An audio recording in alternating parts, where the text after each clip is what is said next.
আসসালামু আলাইকুম। আমরা এখন দেখব বাংলাদেশ ব্যাংকের অ্যাসিস্ট্যান্ট মেইনটেনেন্স ইঞ্জিনিয়ার পদের লিখিত পরীক্ষার প্রশ্ন সমাধান গণিত পার্ট 2। আমাদের চ্যানেলটি অবশ্যই সাবস্ক্রাইব করবেন এবং পাশের বেল বাটনটি চেপে রাখবেন। আমরা চেষ্টা করি প্রতি শুক্রবার যে কোনো চাকরির পরীক্ষার পর তার গণিত সমাধান আপডেট দেওয়ার জন্য। তো অঙ্ক ছিল এখানে দুইটি অঙ্কের মধ্যে আমরা দুইটি করার চেষ্টা করব। সেই ক্ষেত্রে প্রথম অঙ্ক ছিল 11 নম্বর অঙ্ক। 11 নম্বর অঙ্কে বলা ছিল the distance between town X and town Y is twice the distance between town X and town Z. The distance between town Z and town W is two-thirds the distance between Z and town X.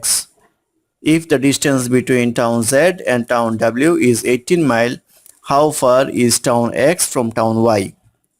অর্থাৎ এখানে বলা আছে যে X এবং Y টাউনের ডিস্টেন্সটা হচ্ছে X এবং Z টাউনের যে ডিস্টেন্স তার দ্বিগুণ। তাহলে আমরা বলতে পারবো X এবং Y এর যে ডিস্টেন্স সেটা আমরা মডুলাস দিয়ে প্রকাশ করব, কারণ কোনটা আগে কোনটা পরে সেটা আমরা জানি না।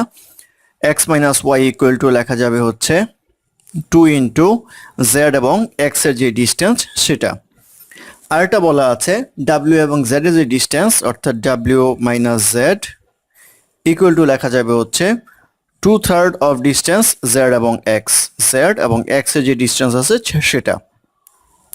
তো এখানে আরেকটা জিনিস বলা আছে যে Z এবং W এর মধ্যে যে ডিফারেন্স অর্থাৎ Z minus W equal to লেখা যাবে হচ্ছে 18 মাইল।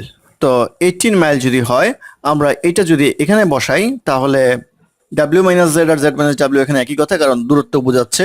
সেই ক্ষেত্রে আমরা এখানে বলতে পারবো হচ্ছে এটা আসবে 18 equal to 2/3 Z minus X, বা এখানে লেখা যাবে Z minus X equal to লেখা যাবে হচ্ছে 18 ইন্টু 3/2 ইকুয়াল টু আসবে কাটাকাটি করলে 9, 3 9 27, অর্থাৎ Z এবং X এর যে ডিস্টেন্স এটা হচ্ছে আমাদের 27। প্রশ্নে জিজ্ঞাসা করা হয়েছে X এবং Y এর ডিস্টেন্স কত। তো এখন দেখা যাক Z মাইনাস X এর ডিস্টেন্সটা এই ইকুয়েশনে যদি আমরা বসাই তাহলে আসবে X minus Y equal to 2 into Z minus X এর মান হচ্ছে 27।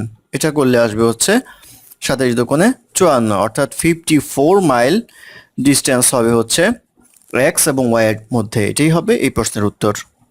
তারপর অঙ্ক নাম্বার 12 এ বলা ছিল a company employs 20 workers for every 3 managers and 5 managers for every director. If the total number of employees at the company is between 300 and 400, what is the number of manager who work at the company? অর্থাৎ বলা আছে 20 জন ওয়ার্কারের জন্য 3 জন manager, অর্থাৎ প্রতি 3 জন ম্যানেজারের জন্য 20 জন worker থাকবে, আর একজন ডাইরেক্টরের জন্য 5 জন ম্যানেজার থাকবে। তো টোটাল নাম্বার অফ এমপ্লয়ি যদি 300 থেকে 400-র মধ্যে হয়, এই রেঞ্জের মধ্যে হয়, তাহলে ম্যানেজারের সংখ্যা কয়জন সেটা জানতে চাওয়া হয়েছে। তো আমরা একটা রেশিও করে ফেলবো এখানে, worker is to manager equal to, যেহেতু 20 জন ওয়ার্কারের জন্য 3 জন ম্যানেজার, 20:3 লেখা যায়। আর ম্যানেজার এবং ডাইরেক্টরের ব্যাপারে বলা আছে ম্যানেজার হবে 5 জন, ডাইরেক্টর হবে 1 জন। এই একটা রেশিও আমরা দাঁড় করাবো। এখন দেখেন এখানে ম্যানেজার এবং ম্যানেজার এখানে 3 আছে 5 আছে, এটা আমাদের সমান করতে হবে। সমান করতে গেলে আমরা যেটা করি এটাকে 5 দিয়ে গুণ দিব আর এই রেশিওটাকে 3 দিয়ে গুণ দিব। তাহলে এই রেশিওটা দাঁড়াবে হচ্ছে 5 বিশে 100 ইস টু 3 5 15, আর এটা দাঁড়াবে হচ্ছে 3 5 15 ইস টু 3। তাহলে আমরা বলতে পারি worker is to manager is to director equal to আসবে হচ্ছে 100 is to 15 is to 3।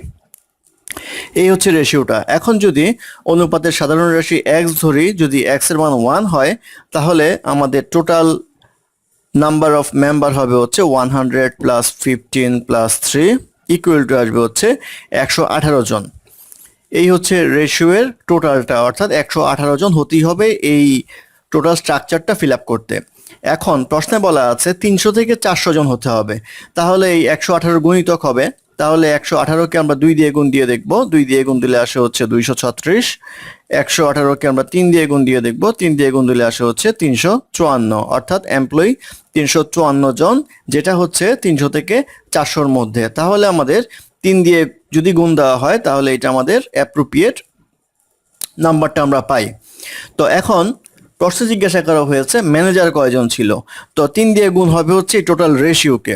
এই রেশিওকে যদি আমরা 3 দিয়ে গুণ করি তাহলে দেখেন ম্যানেজার ছিল 15 জন, 15কে যদি আমরা 3 দিয়ে গুণ করি, বাকিগুলোর আমাদের দরকার নেই, সেক্ষেত্রে বাকিগুলো আমরা গুণ করলাম না। 3 15 হয় হচ্ছে 45, অর্থাৎ ম্যানেজারের সংখ্যা হবে হচ্ছে 45 জন। যদি ওয়ার্কারের সংখ্যা 300 থেকে 400-র মধ্যে, অর্থাৎ স্পেসিফিক্যালি আমরা এখন বলতে পারি 354 জন থাকবে হচ্ছে মেম্বার, তাহলে ম্যানেজারের সংখ্যা হবে হচ্ছে 45 জন। এই 45 হবে এই প্রশ্নের উত্তর। ধন্যবাদ আমাদের সাথে থাকার জন্য। আমাদের চ্যানেলটি ভালো লাগলে অবশ্যই সাবস্ক্রাইব করবেন, লাইক কমেন্ট এবং শেয়ার করবেন, এবং অঙ্কে কোনো সমস্যা থাকলে আমাদের কমেন্টে জানাবেন, আমরা চেষ্টা করব ডেসক্রিপশনে তার সমাধান দেওয়ার জন্য। ধন্যবাদ।